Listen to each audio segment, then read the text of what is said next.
How are you all this evening? Good? Okay. So we'll recapitulate what we have been doing last 2 days, yeah? Will we do that?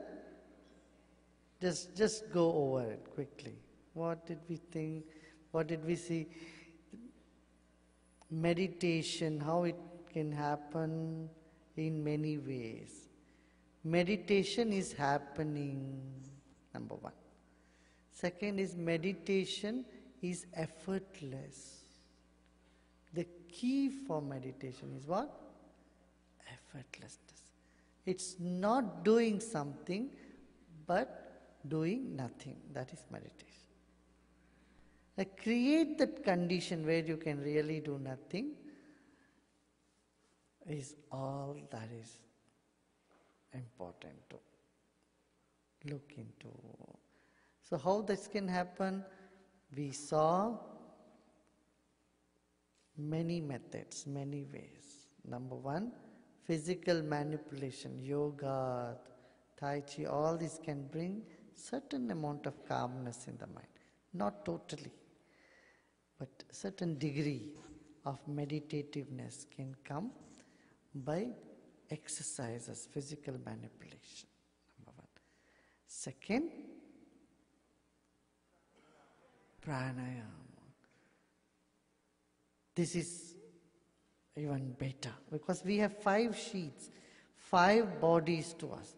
First is the physical body, then the body of prana, the energy, biorhythmic force, bioelectromagnetic energy, the pranic body. Then we have the mind, the consciousness. And then that intuitive body, which is even refined consciousness. And then the blissful. Usually we think mind is inside the body, it's the other way around. Body is inside the mind. I gave an example also of the phantom arm. You know, people, even though their arm is amputated, they still feel the arm there. That is, the subtle body is still there. Yeah? So, the 5 sheets, in the 5 sheets, second is pranayama, through breathing technique, breathing exercises. Mind becomes very serene, calm, happy, happens. And then, through 5 senses, any of the 5 senses, we become meditative. Taste, smell, sight, and all these 5 senses.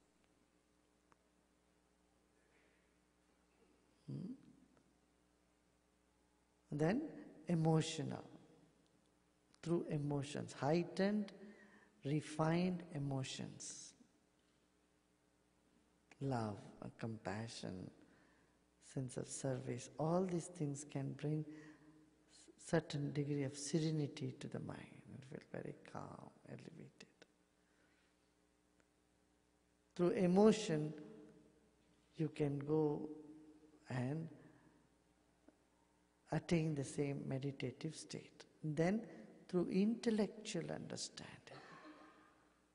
One of the examples I said is, just go to a space museum and you watch the film in the space museum, how, what's in contrast, you know, the earth in contrast with the universe, Milky Way, and how small that is, and where you are to what this universe is.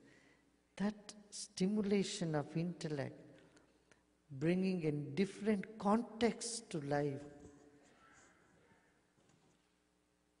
can be meditative. Mind, that little chattering mind just shuts off. You know, the mind is all the time finding fault with somebody or oneself. That mind suddenly stops and you find everything, these other things are insignificant. compared to the vastness of the universe, of existence. And understanding and awareness about the existence suddenly takes you to another plane of serenity, of calmness. So through intellectual stimulation also meditation happens.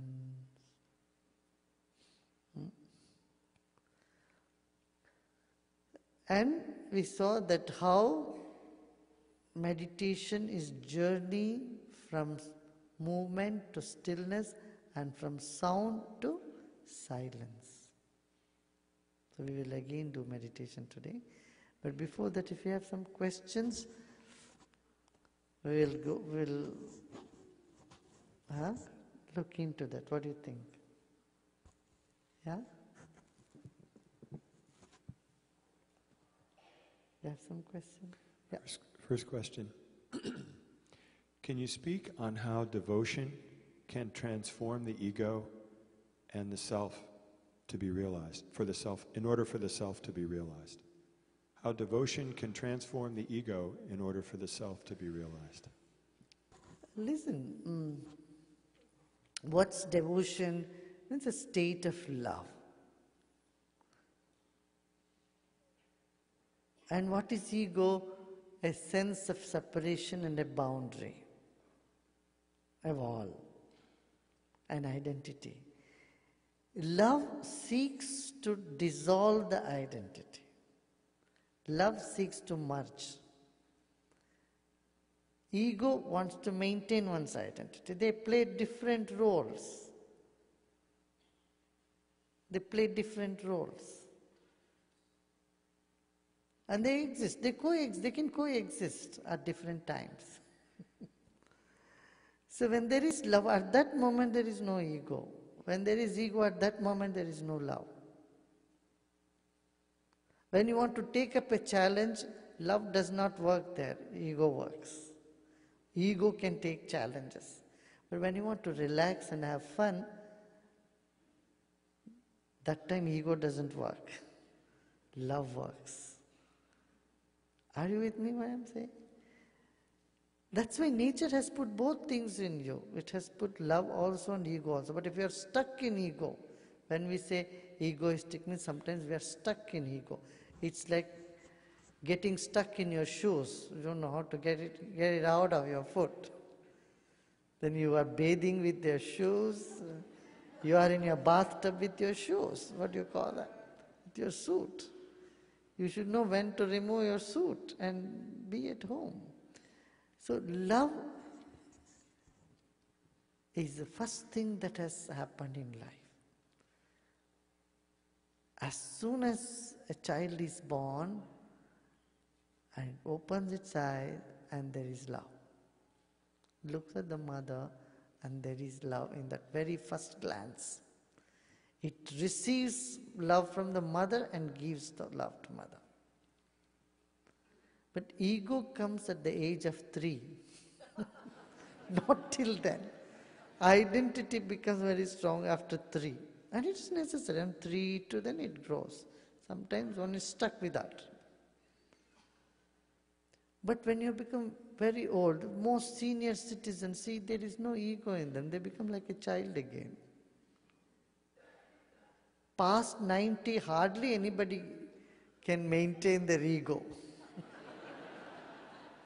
Before 3, you can't have it. Past 90, you can't have it.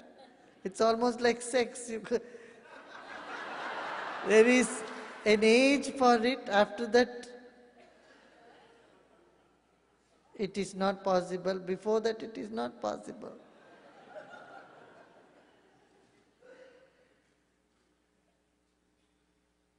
But they all have their roles to play. Somebody wanted to ask a question. Yeah. Hand mic. Is there a cordless mic? No. You don't? There must be one of those. Yeah, okay. Hello, Sri Sri. Yeah. Great to see you. Thank you for being here. Listen, I am an energy conservation contractor, and I have a lot of friends and people who feel that this planet, the Earth, is on past the tipping point with all of the, overpopulation and destruction of some of the natural resources, the oceans, the rainforests. And a lot of people feel helpless and hopeless, and I tell them that, my belief is that there's a perfect divine order to even amidst all the chaos that is around. And a lot of people think that I'm just like living in a fairy tale, like ostrich with my head in the sand. They ask me if I believe in Santa Claus too, and I used to tell them no, but now I say, actually, yeah, I do, and his name is Shri Shri. So.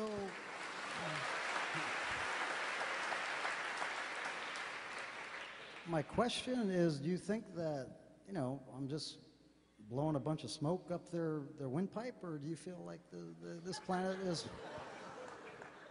that the population and the planet is going to be just fine?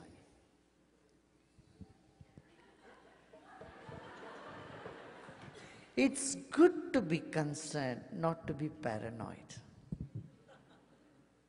There is the difference. If you are paranoid, you can't do anything about it also, and you just lose your peace of mind.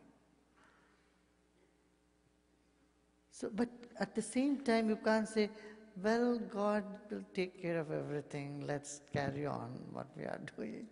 You can't say that also. God will provide if we exploit this planet more. Somehow nature will provide more of that. You can't say that also. We need to care for the planet, definitely. We need to care.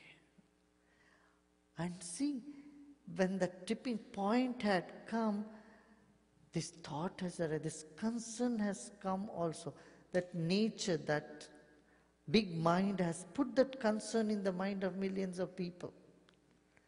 Today, more and more of the population is concerned about environment like never ever before.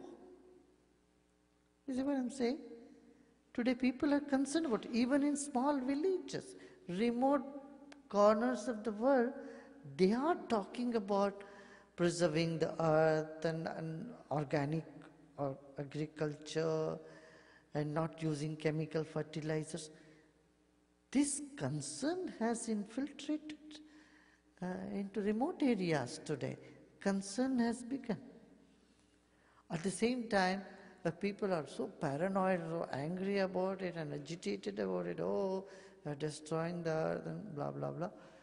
I would say, just relax. Don't be paranoid, but be concerned. Huh? Yes? 7 chakras are different. This is 5 sheaths. We call Panchakosha, the 5 sheaths to the body. The first, the physical body. Then the pranic body of energy, prana. And then mind. Yeah? And then comes the subtle intuitive consciousness beyond the thinking mind.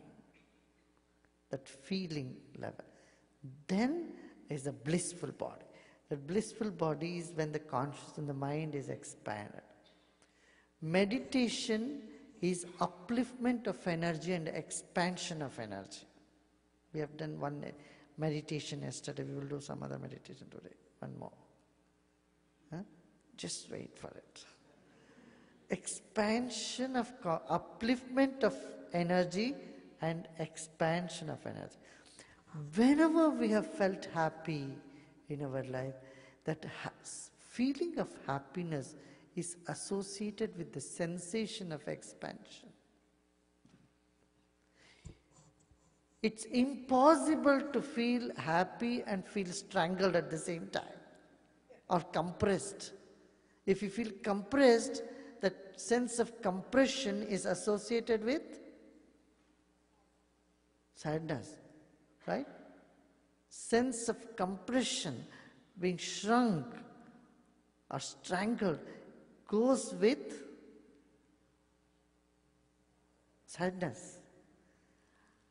And the feeling of happiness is associated with expansion. You feel something is expanding deep inside of you. Something is bloating. Right? So there is an ancient Sanskrit verse that says, that which is expanding inside of you is worth knowing. That which is expanding inside of you is worth knowing. Once you know it, then you are no longer a reacting machine or mechanism. You gain independence. You gain freedom. Freedom in the sense you can keep your expansion irrespective of the situation outside. Usually outside stimuli makes you expand or contract. If someone gives you a derogatory remark, something inside you shrinks. Someone gives you a few words of praise, you start expanding. Something in you starts expanding. You feel happier and happy, more and more happy. This mechanism of you being in control of somebody else's words will disappear because you know what is inside, that's something that is inside, which is expanding, which is contracting, is totally under your control. Nobody can manipulate that. Nobody can make you unhappy. Nobody can make you miserable because you know how this consciousness is expanding. And you say, oh, wow, let it be. See? So that is freedom, emotional freedom. You know, it's emotion that restricts you, that takes away your freedom. Right? Especially negative emotions. Positive emotions are those which brings you freedom. Negative emotions are those which strangles the freedom, which restricts you, makes you feel small. And you can be master of it if you know that something which is expanding inside of you or contracting. And meditation is one of the best methods to know that.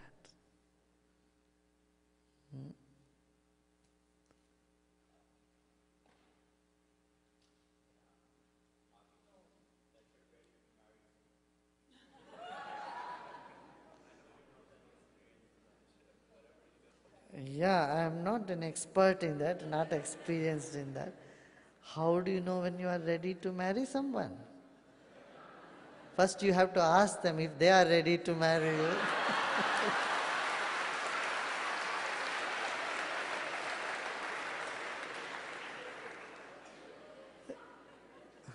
Whomsoever you want to marry, ask them.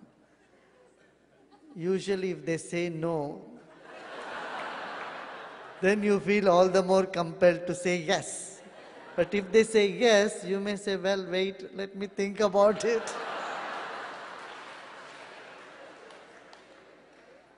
This is how the mind works, isn't it? Got it? Rarely that both sides says yes at the same time. Then you are a lucky man.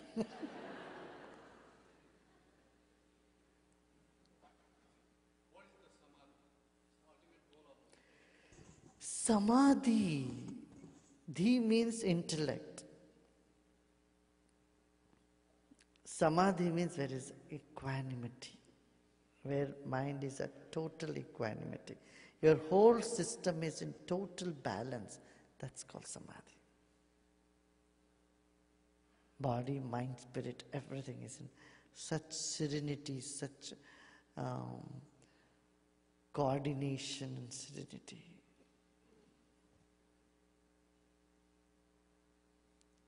And there are so many different types of samadhis. One is called laya samadhi, like there is a music going on and you're completely dissolved in it. And you know you are, but you don't know where you are. That's samadhi. There's a pragya samadhi. There's different asampragya samadhi. There's samadhi where thoughts are there, ideas are there, but you are very tranquil. And there is samadhi where there is no thought, just a feeling is there. So there are so many different types of samadhi. And it is said the joy of samadhi is described as one is being in that moment. In one moment of samadhi is 1,000,000 years of rest. Koti kalpa vishram. It's 1,000,000 years of rest in a moment is samadhi. Also, it described a samadhi is equivalent to 1,000 units of sex. The pleasure in one moment of samadhi is equivalent to sahasrarati, means 1,000 sex. So why celibacy happens to yogis is very natural. You don't make an effort to be a celibate. You don't need another body to rub yourself to find an ecstasy. You just sit and then there is already the heightened joy, bliss that just wells up within you. So samadhi, that's why celibacy is not a practice that you do, it is a happening, wherein every cell of your body is in sort of thrill, as in bliss. And bliss is what you try to achieve in sex. I hear sometimes one achieves, sometimes one doesn't. But people get tired, that's what I hear. But here you don't get tired in spite of having that deep experience of joy, but with no excitement, with no feverishness or tiredness, but elevation is there and energizing. It's energizing every moment. So that's why it happens. Celibacy happens. Yes. Tell him, just take a weekend off and come and do Sudarshan Kriya. You get intoxicated in a better manner. It will give you a better kick. What do you call it? Kick? Kick. A kick. It can give you a better kick without expense. And healthy for the body also.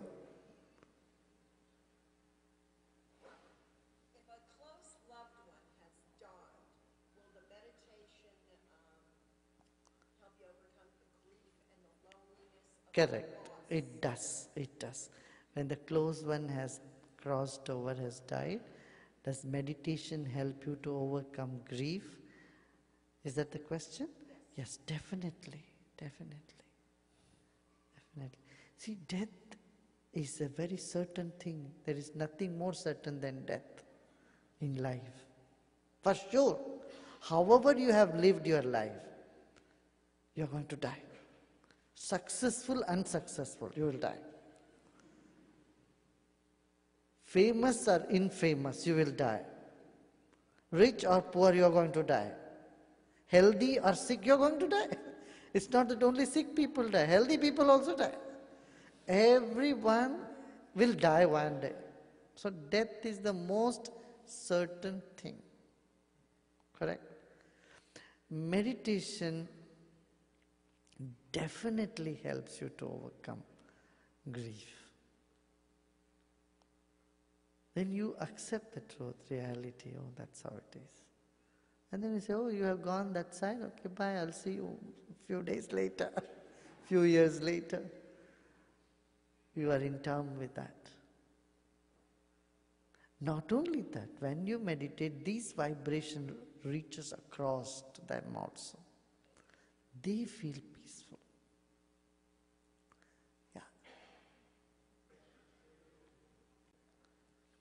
Your question is, when there is a difficult situation, should I simply accept it or fight it out? This is the question, right?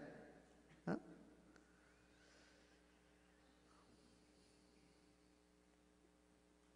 Fight it out. If you feel, when you have done your 100%, you say you can't fight it anywhere, then pray. Pray for help. Accept it. First you accept the situation is such, and then fight it out.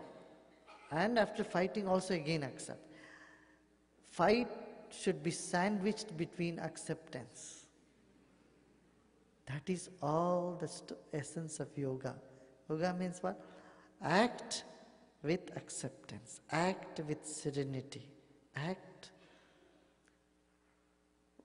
with the total vision.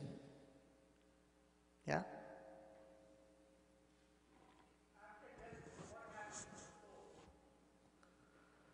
After death, what happens to the soul?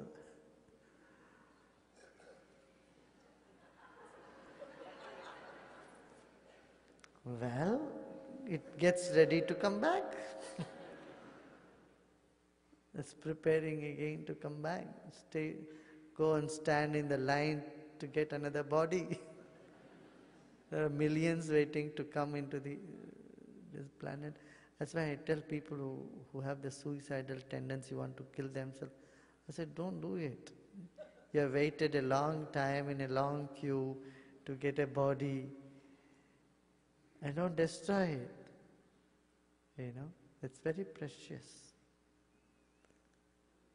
In the Upanishads, we were just discussing about the nature, the soul, what is spirit and what it is. All day we were discussing. Huh? Very good question. Where was I before this body was built, right? Before I got this body, where was I? The consciousness is very ancient. Your mind is much older than the stones. I tell you, keep this question. This is a very important question. Don't be in a hurry to get an answer. This very question, you will find the answer when you go deep in meditation. Yeah, I'm much more. I'm here now, but everywhere too. See, yeah?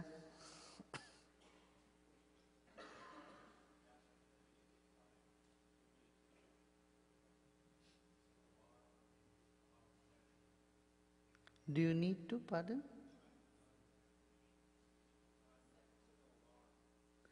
Do you need to set an alarm to come out of meditation? No, usually, because it's too jarring. But you just have an intention, okay, half an hour, 20 minutes I'll meditate, half an hour. And your eyes will open. Because you have an inbuilt clock inside that works with your intention. Have you all tried that? Have you tried that inbuilt mechanism inside you? If you just put an intention in your mind, morning 5 o'clock I'm going to wake up. And right, if you say 5 o'clock I want to wake up, right in the morning 5 o'clock your eyes open. Hasn't this happened to you? There is an inbuilt clock inside us. Use that. For meditation also use the same mechanism. Okay, 20 minutes. Half an hour. You sit, but don't sit for too long in the very beginning, you know. Then you may find, oh, everything is so different. When you come out, you may forget where your home is or where your car keys are. So, I would recommend in the beginning 20 minutes to half an hour at one sitting, not more. Usually it is not possible also, not to say. Automatically you will wake up, open, restlessness will start coming up inside. If you sit too long. Okay, and don't force yourself to sit too long also. 20 minutes minimum, half an hour max. Yeah, the one right there in the back. Sometimes meditation you liked it is good, sometimes it's not. Isn't it what you're saying? Sometimes it hurts a lot. hurts him a lot to meditate. Hurts you a lot, yeah?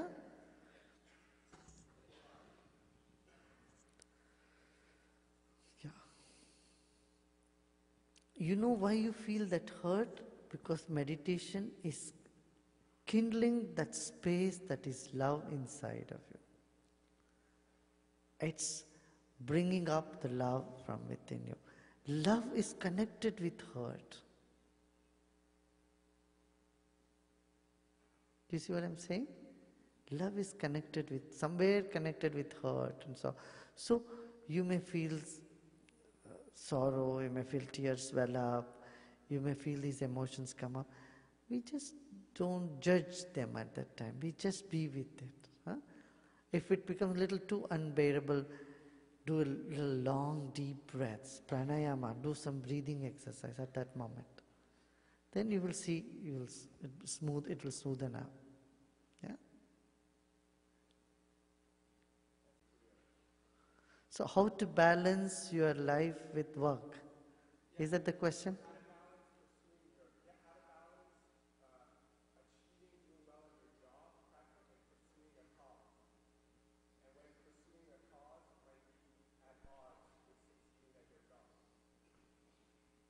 That's a challenge, right? Yeah.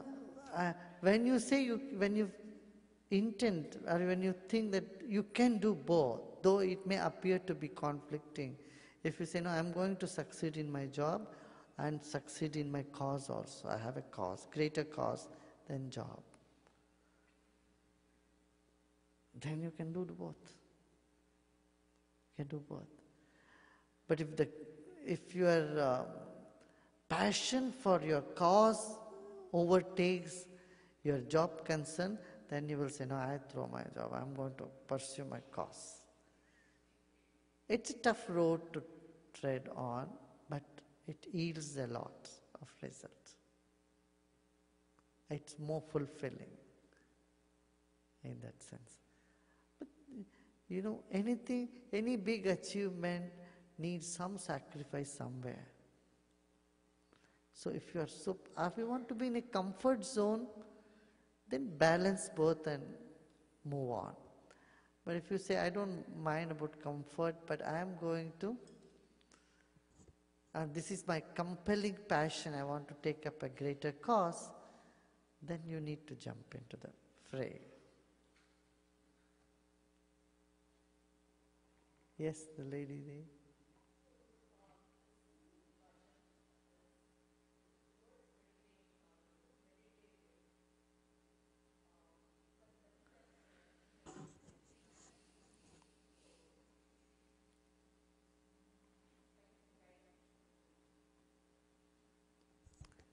Singing does aid you. You know, singing creates a vibrant atmosphere, more prana, more life force.